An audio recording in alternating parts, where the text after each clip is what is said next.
Hi mga ka-choy, good morning. So ayan, nagluluto tayo ng kikiam. So ayan nga po is back to school na naman tayo. So ayan, si Is nagbibihis na po siya at tapos na po siya kumain. Ang ulam niya is kikiam. So ayan, pinasuot ko na po siya ng sipatos at pinagbibihis ko na po siya dahil ito po ang kanyang first day to school.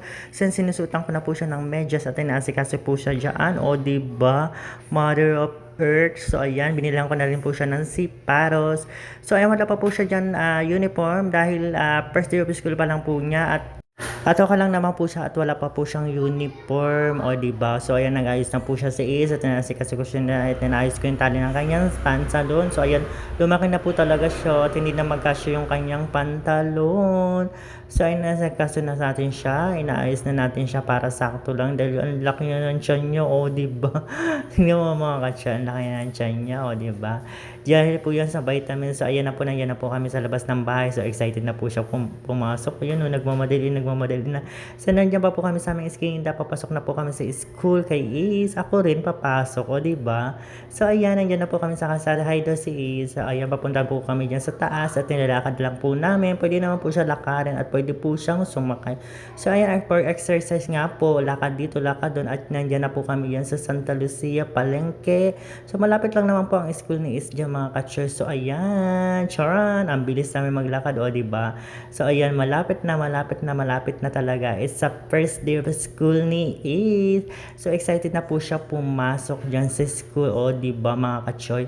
So ayan, lakad muna tayo, lakad doon, charan. O diba, ang bilis namin, magic. Nandiyan na kami agad sa may hotdog o diba, charot lang. Andiyan na kami ngayon sa may school at ayan, pumunta kami doon, kami dadaan sa may likod, doon sa may gate 3 kami o diba.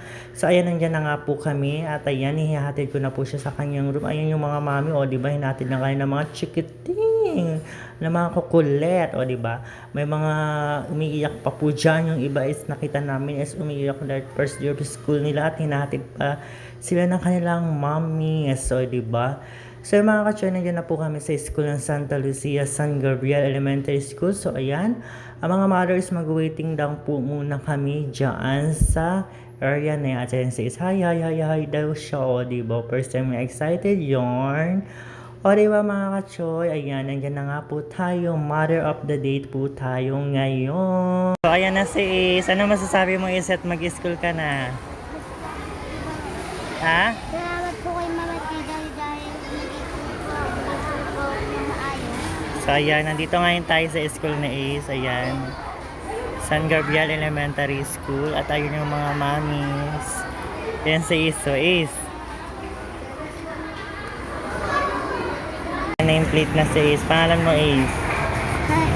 Nandito po tayo sa eskwelahan at pupunta na po tayo sa klase mamaya, mga ka-choy.